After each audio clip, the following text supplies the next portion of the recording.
आज बात करेंगे ध्यान के संबंध में। ध्यान से परमात्मा से मिलन कैसे हो।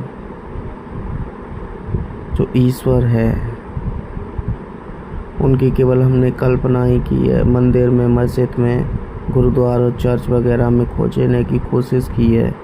उसकी एक मूर्ति हमने देखी है और कल्पना करते हैं कि वो है, वही तो सब कुछ चला रहा है, लेकिन साक्षात कभी उससे मिले नहीं।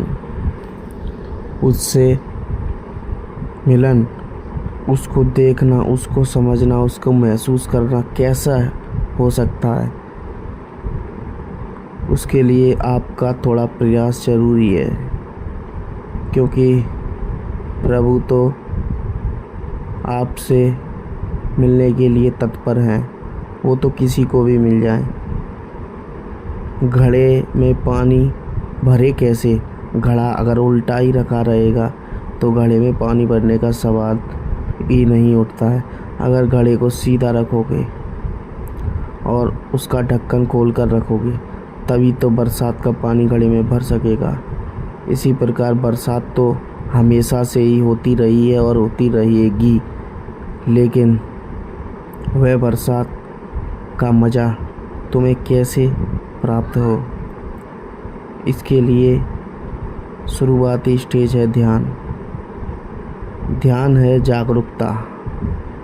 परमात्मा आकर चला जाता है, तुम जागरूक नहीं होते तो उसे तुम देख नहीं पाते।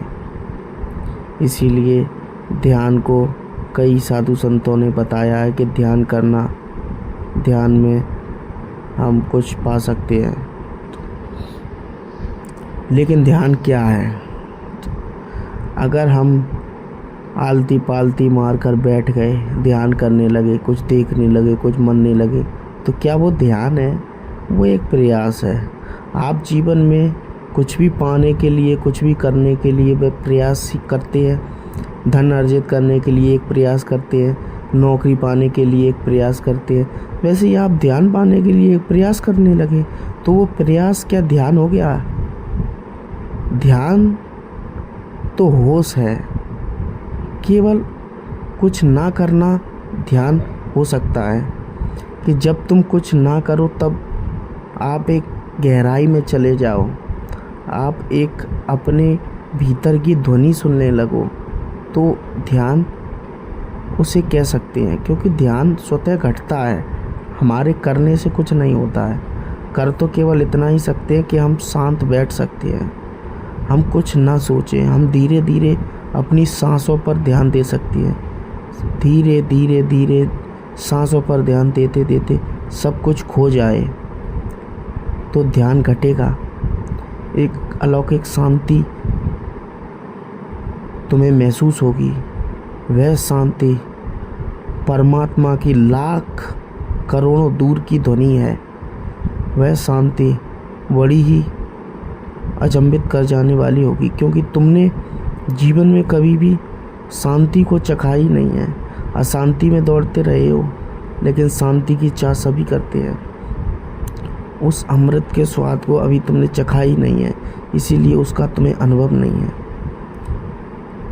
अगर थोड़ा प्रयास करोगे तो अमृत से महाअमृत तक भी पहुंच सकते हो। तो तुम जीवन के बारे में सब कुछ स्वतः ही समझने लगोगे। तुम्हारे भीतर से प्रभु बोलने लगेंगे। जब तुम अपने आप को खुला रखोगे, कोशिश करोगे कि अपने आप को शांत करो, तो ध्यान घटेगा। फिर यही ध्यान तुम्हारा गहरा होता जाएगा, गहरा होता जाएगा। यही ध्यान तुम्हारी नींद में प्रवेश करेगा। जब तुम सोते हो, तुम सपनों में खोए होते हो, अचानक यही ध्यान तुम्हारे नींद में घटित होता है। समस्त सपने समाप्त हो जाते हैं। एकदम तीव्र ध्वनि सुनाई देगी। वह साक्षात परमात्मा आएगा, जो परमात्मा रोज़ गुजरता है, लेकिन तुम विचारों में उलझे रहते हो।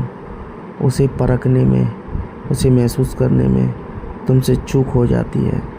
अगर तुम्हारा एक प्रयास उससे तुम्हारा साक्षात्कार करा सकता है, लेकिन उससे डरने की ज़रूरत नहीं है। वह साक्षात परमात्मा है। वह तुम्हारी सारी बुराइयों को मिटा देगा और तुम्हें हीरे की तरह चमका देगा। एक प्रयास, तुम्हारा एक प्रयास तुम्हारे जीवन के मूल स्रोत तक तुम्हें पहुंचा सकता है। लेकिन पहुंचेगा कौन? पहुंचेगा कौन? जो प्रयास करेगा और जो जानना चाहेगा जीवन के बारे में कुछ, जो ईमानदार होगा वह कुछ कर सकता है। आज के लिए इतना ही।